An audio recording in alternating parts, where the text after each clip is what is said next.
Hello students, welcome to RNM Academy channel. Students, there was a short break in uploading the video lectures of BME. There were mainly two reasons.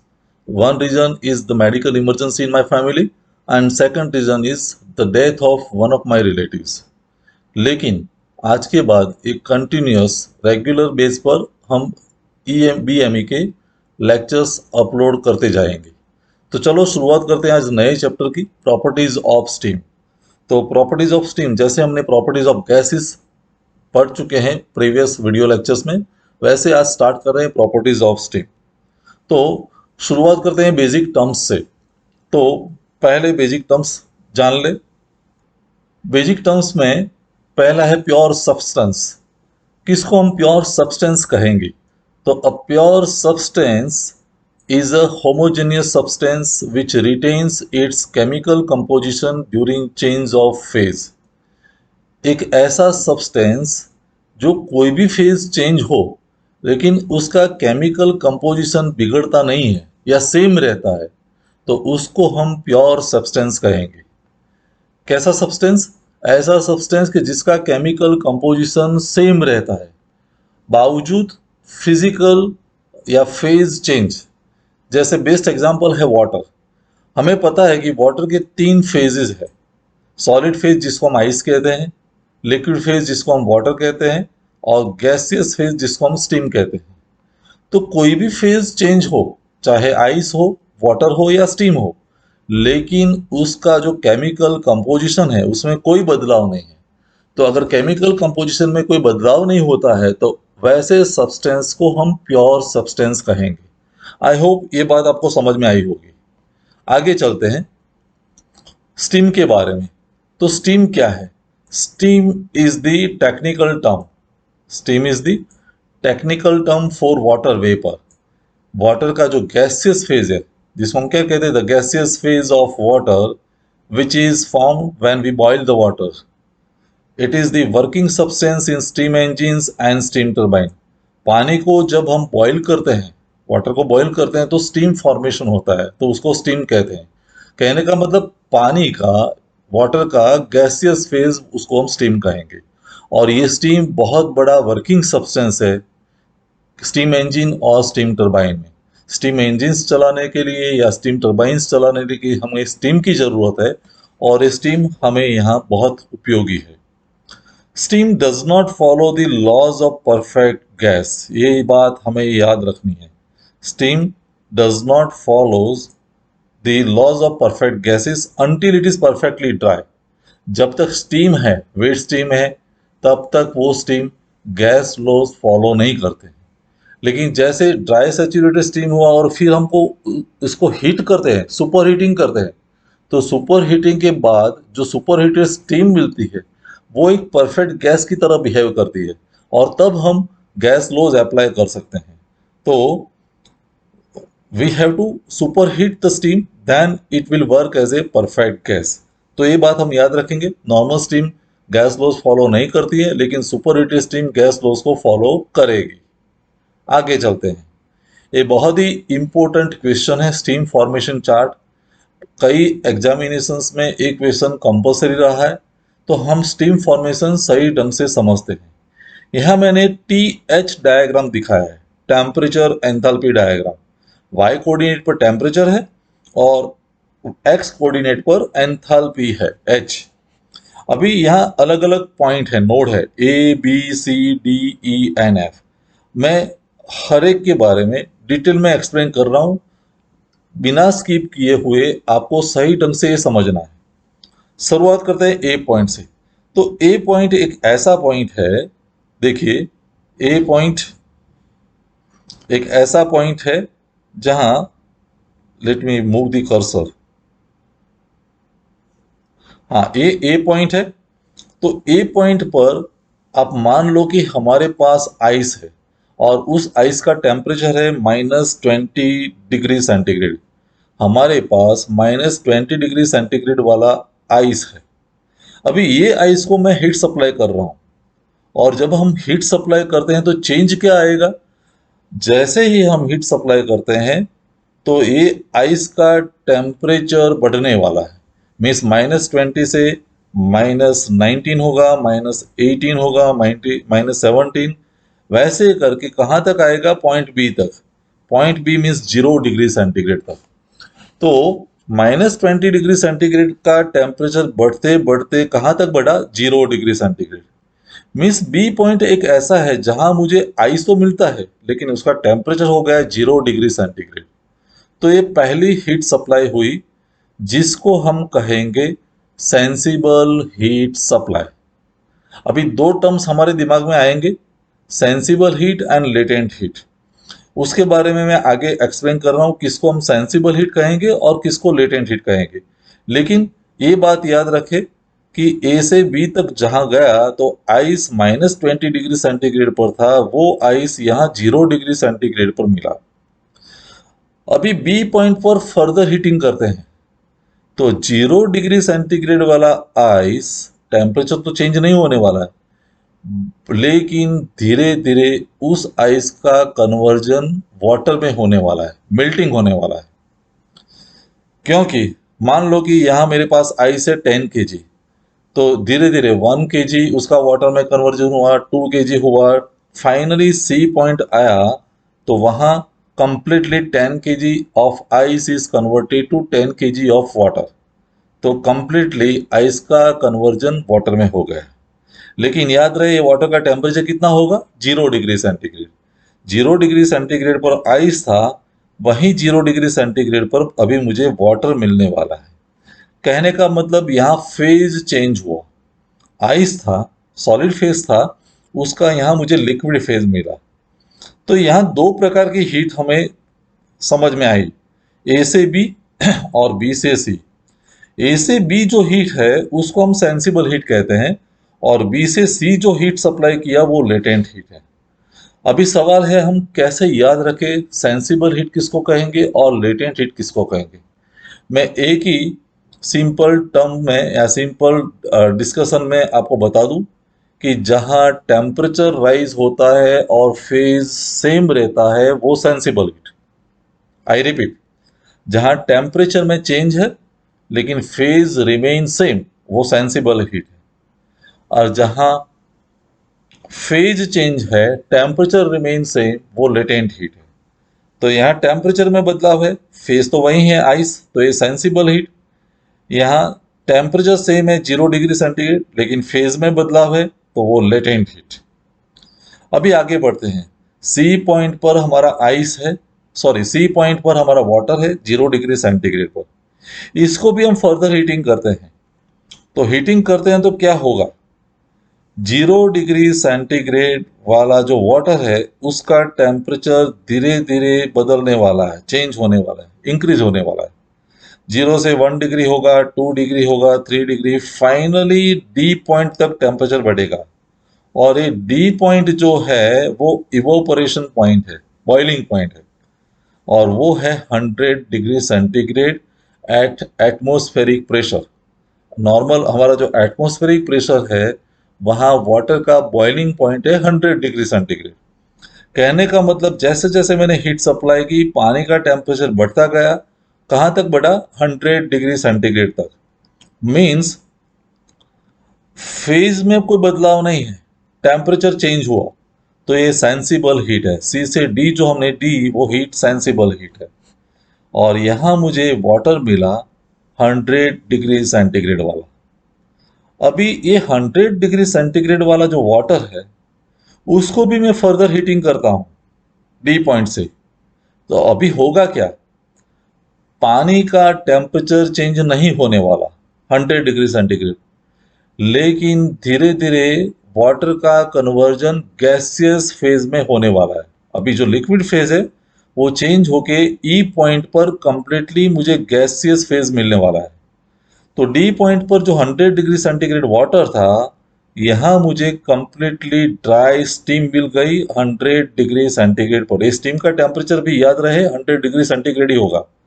तो D से ई phase change हुआ, temperature में change नहीं है, इसलिए latent heat है। ये बात आपको याद में समझ में आई होगी, डी से ई लेटेंट हीट है। तो डी पर प्योर वाटर है, ई पर प्योर स्टीम है। इन बिटवीन डी से ई का जो रास्ता है वहां मिक्सिंग है, आधा वाटर पार्टिकल्स है, आधे स्टीम पार्टिकल्स हैं। सो डी से जैसे जैसे हम ई की ओर मूव करते हैं, समझो कि ये पॉइंट पर मैं आता हूं तो 10% उसका स्टीम पार्टिकल्स में कन्वर्जन हुआ, 90% वाटर पार्टिकल है। फिर आगे बढ़े तो 20% स्टीम पार्टिकल्स बने, 80% वाटर पार्टिकल्स है। फिर आगे बढ़े, मिडल में आए तो 50% वाटर पार्टिकल्स हो गए, 50% ड्राई स्टीम पार्टिकल्स होंगे। और ग्रेजुअली हीटिंग देते देते यहाँ एक भी वाटर पार्टिकल बचने वाला नहीं है, कंप्लीटली स्टीम जनरेट हो गई। और ये स्टीम का जो स्टेट है उसको हम कहते हैं ड्राई सैचुरेटेड स्टीम। पॉइंट ई पर जो मिलने वाली स्टीम है उसको हम कहेंगे ड्राई सैचुरेटेड स्टीम। चलो फिर आगे बढ़ते हैं, ई पॉइंट पर फिर हम हीट देते हैं तो 100 डिग्री सेंटीग्रेड पर जो मेरी स्टीम थी ड्राई सैचुरेटेड स्टीम, उसका अभी टेम्परेचर बढ़ने वाला है। 101 होगा, 102 होगा, 103। वैसे करके मैं इस स्टेज तक पहुंचा जहां मेरी स्टीम का टेम्परेचर हुआ 130 डिग्री सेंटीग्रेड। तो एफ पॉइंट मैंने वर्चुअली एक ऐसा पॉइंट लिया जहां स्टीम का टेम्परेचर बढ़ के 130 डिग्री सेंटीग्रेड हो गया है। और ये जो स्टीम मिली एफ पॉइंट पर, उसको हम कहेंगे सुपर हीटेड स्टीम। तो ई से एफ टेम्परेचर में बदलाव है, फेज तो अभी बदलने वाला नहीं है, फाइनल फेज मिल गया है गैस फेज। तो ये जो स्टीम, ये जो हीट सप्लाई की हमने, उस हीट को हम कहेंगे सेंसिबल हीट। तो शुरुआत से लेके एंड तक, ए से लेके एफ तक आपको सभी पॉइंट समझ में आ गए होंगे। A means solid phase, B solid phase ही रहता है, सी पर मुझे लिक्विड फेज मिला, डी पर भी लिक्विड फेज, ई पर गैसियस फेज और एफ पर गैसियस फेज। तो ये स्टीम फॉर्मेशन चार्ट है जहां दोनों प्रकार की हीट का एक्सप्लेनेशन जरूरी है, sensible heat and latent heat. मैं फिर से रिपीट कर दूं, sensible heat means temperature change, phase constant, and latent heat means phase change, temperature constant. तो इस स्टीम फॉर्मेशन चार्ट के रेफरेंस में आगे का विवरण है जो मैं आपको एक्सप्लेन कर रहा हूं। देखो, ए से B sensible heat is added, -20 degree centigrade ice to 0 degree centigrade ice. B से C latent heat is added, 0 degree centigrade ice to 0 degree centigrade water, जो मैंने एक्सप्लेन किया वही है। सी से D sensible heat is added, 0 degree centigrade water to 100 degree centigrade water, and 100 degree centigrade water is, that is the saturation temperature at atmospheric pressure 101.325 kilopascal pressure। D से E latent heat है, 100 degree centigrade water to 100 degree centigrade steam, and E से F sensible heat 100 degree centigrade steam to 130 degree centigrade steam. तो steam formation chart completely आपको समझ में आ गया होगा। अभी उसी चार्ट के रेफरेंस में हमें अलग अलग प्रकार की एंथैल्पी को समझना है। पहली एंथैल्पी है enthalpy of saturated liquid, enthalpy of saturated liquid जिसको हम HF कहेंगे। H stands for enthalpy, F for fluid, fluid phase, liquid phase. तो enthalpy of water at its saturation temperature in liquid phase is known as enthalpy of saturated liquid. और enthalpy of saturated liquid का equation है HF is equal to CPW in the bracket T saturation minus 0। CPW है specific heat of water और उसका value हमें याद रखना है 4.187 किलो जूल पर KG kelvin. T saturation means saturation temperature. और यहाँ मुझे एक बात और कहनी है, सैचुरेशन टेम्परेचर जो है पानी का वो चेंज होते रहता है। हमारा नॉर्मल एटमॉस्फेरिक प्रेशर पर 100 डिग्री सेंटीग्रेड है, लेकिन हम ऐसा नहीं कह सकते कि 100 degree centigrade is the final saturation temperature for water. जैसे आपका प्रेशर चेंज होगा तो कॉरस्पॉन्डिंग सैचुरेशन टेम्परेचर में बदलाव आने वाला है। अगर मैं पानी को यहाँ बॉईल करता हूँ तो 100 डिग्री सेंटीग्रेड है, लेकिन कोई हिल स्टेशन पर जाके बॉईल करता हूँ माउंट आबू पर, तो वहाँ सैचुरेशन टेम्परेचर अलग होने वाला है। क्योंकि जैसे जैसे प्रेशर बढ़ेगा सैचुरेशन टेम्परेचर भी बढ़ता है। तो सैचुरेशन टेम्परेचर कांस्टेंट नहीं है, सैचुरेशन टेम्परेचर में बदलाव है corresponding to saturation pressure, steam formation pressure. तो यहाँ हमें इक्वेशन याद रखना है H F is equal to C P W T saturation minus zero. ए एच एफ कौन सा है, मैं इस डायग्राम में दिखाऊं तो डी पॉइंट पर जो एंथैल्पी है डी पॉइंट पर वो है एच एफ, क्योंकि सैचुरेटेड स्टीम है। और ये सैचुरेटेड स्टीम मीन्स ये जो लिक्विड जो वाटर फेज है 100 डिग्री सेंटीग्रेड पर, तो वाटर की जो एंथैल्पी है, फ्लूइड की एंथैल्पी एच एफ, तो डी पॉइंट पर मिलने वाली एंथैल्पी एच एफ है। आगे enthalpy of evaporation, enthalpy of evaporation means H F ji, amount of heat required to convert 1 kg of water from saturated liquid state to saturated vapor state। हम saturated vapor state में जब change करते हैं तो जो enthalpy का difference है वो एंथैल्पी ऑफ इवोपरेशन, जिसको हम एच एफ जी कहते हैं, H E minus H D. अगर डायग्राम में देखें तो ए ई पर एंथैल्पी जो है वो कंप्लीटली ड्राई सैचुरेटेड स्ट्रीम है, डी पर है वो लिक्विड की एंथैल्पी है। ये दोनों के बीच का difference D H E minus H D is H F जी, उसको हम कहेंगे enthalpy of evaporation. Next enthalpy of dry saturated steam, enthalpy of dry saturated steam जिसको हम एच जी कहेंगे। एच जी कैसे फाइंड करेंगे, तो H G is equal to H F plus H F G, H G is equal to fluid की enthalpy plus H F G. तो ये भी डायग्राम में क्लियरली विजिबल है। ये सी से लेके ई तक जो एंथैल्पी है वो एच जी है, और H G means H F plus H F G. तो ये एंथैल्पी हमारी हुई ड्राई सैचुरेटेड स्टीम की। एंथैल्पी ऑफ सुपरहीटेड स्टीम, जब हम स्टीम को सुपरहीट करते हैं तो उस एंथैल्पी को हम कहेंगे एच सुपरहीटेड, और H sup is equal to H G plus C P S in the bracket T superheated minus T saturation. ये दोनों के बीच का टेम्परेचर डिफरेंस, समझो कि टी सैचुरेशन 100 डिग्री है और टी सुपरहीटेड 130 है। हमने 130 डिग्री तक सुपरहीट किया, तो 130 माइनस 100 तो 30 डिग्री का सुपरहीटिंग किया। तो ये इक्वेशन हमें याद रखना है, H sup is equal to H G plus C P S T sup minus T sat. C P S क्या है, specific heat of superheated steam, और उसकी वैल्यू हम याद रखेंगे 2.1 किलो जूल पर केजी केल्विन। तो ये इक्वेशन हमें बार बार यूज करना है। H superheated means H G enthalpy of dry saturated steam plus कितना आपने सुपरहीट किया, वो सेगमेंट ऐड करेंगे तो सुपरहीटेड स्टीम की एंथैल्पी मिलेगी। नेक्स्ट हीट ऑफ सुपरहीट, हमने कितना सुपरहीट किया, तो heat of superheat is equal to C P S और ये दोनों टेम्परेचर का difference, T superheated minus T saturation. समझो कि मैंने 100 से 130 तक सुपरहीट किया, तो 130 माइनस 100 और उसको सुपरहीटेड स्टीम की जो स्पेसिफिक हीट है उस कांस्टेंट से मल्टीप्लाई करेंगे तो वो हमें मिलेगा heat of superheat, C P S T sup minus T saturation kilo joule पर के जी।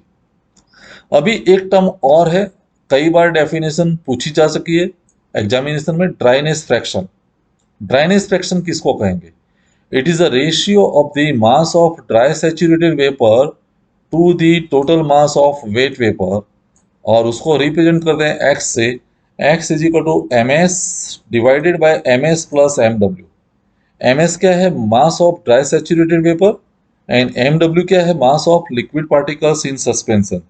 मैं स्टीम फॉर्मेशन चार्ट से समझाता हूँ।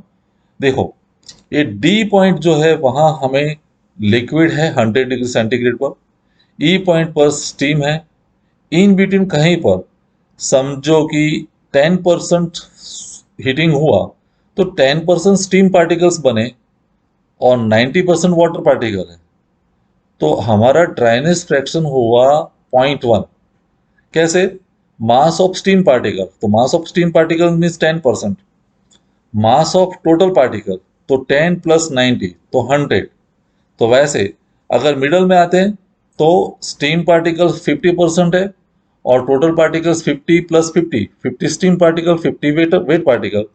तो जब डिवीजन लेंगे, रेशियो लेंगे तो 0.5 मिलेगा। आगे जाते हैं यहाँ 80% पर, तो ड्राइनेस फ्रैक्शन होगा 0.8। तो ग्रेजुअली ड्राइनेस फ्रैक्शन बढ़ता जाता है 0.1, 0.2, 0.3 और ई पॉइंट मिलेगा तब ड्राइनेस फ्रैक्शन 1 हो जाता है, एग्जैक्टली 1। मीन्स कोई भी वाटर पार्टिकल नहीं है। तो ये इस इक्वेशन के माध्यम से यहाँ समझाया है, mass of steam particles divided by mass of steam particles plus mass of water particles, liquid particles. तो इस पर से हम ड्राइनेस फ्रैक्शन डिसाइड कर सकते हैं, x। आगे, quality of vapour. When dryness fraction is expressed in percentage it is known as quality of vapour. Dryness fraction को हम परसेंटेज में बोलते हैं तब वो क्वालिटी दर्शाता है। जैसे हम बोलते हैं कि 50% ड्राइनेस फ्रैक्शन समझो कि 0.5 है, तो हम कहेंगे 50% dry saturated steam, means quality of steam is 50%, means 50% वो ड्राई है। 80% तो मीन्स 80% स्टीम पार्टिकल्स है, 20% वाटर पार्टिकल्स है। 30% मीन्स 30% स्टीम पार्टिकल्स है एंड 70% वाटर पार्टिकल्स है। तो परसेंटेज के जरिए हम स्टीम की क्वालिटी फाइंड कर सकते हैं। सिमिलरली वन टर्म है वेटनेस फ्रैक्शन। जैसे ड्राइनेस फ्रैक्शन x है तो वेटनेस फ्रैक्शन 1 माइनस एक्स, क्योंकि दोनों का एडिशन तो 1 होना चाहिए। तो x plus 1 minus X is equal to 1। तो वेटनेस फ्रैक्शन को हम कैसे रिप्रेजेंट करेंगे, 1 माइनस एक्स। और वेटनेस फ्रैक्शन में क्या आएगा, वाटर पार्टिकल्स न्यूमरेटर में रहेंगे और डिनोमिनेटर में टोटल पार्टिकल्स रहेंगे। Mass of water particle divided by mass of total particles, water and steam.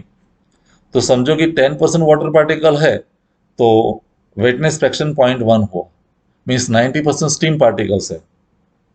And priming, last term, when वेटनेस fraction is express in terms of percentage it is called priming. जैसे dryness fraction को percentage में represent करते हैं तो वो quality of vapour है, वैसे वेटनेस fraction को परसेंटेज में रिप्रेजेंट करते हैं तो उसको हम कहेंगे प्राइमिंग। तो स्टूडेंट्स इतने टर्म्स, सभी जो टर्म्स है वो हम याद रखेंगे। आई होप ये पूरा एक्सप्लेनेशन आपको समझ में आया होगा। अगले वीडियो में फिर मिलेंगे। Thank you for watching, thank you very much. अगर आपको ये वीडियो पसंद आया है और आप मेरी चैनल पर नए हैं तो प्लीज मेरे चैनल को लाइक कीजिए, शेयर कीजिए और सब्सक्राइब जरूर कीजिए। Thank you very much.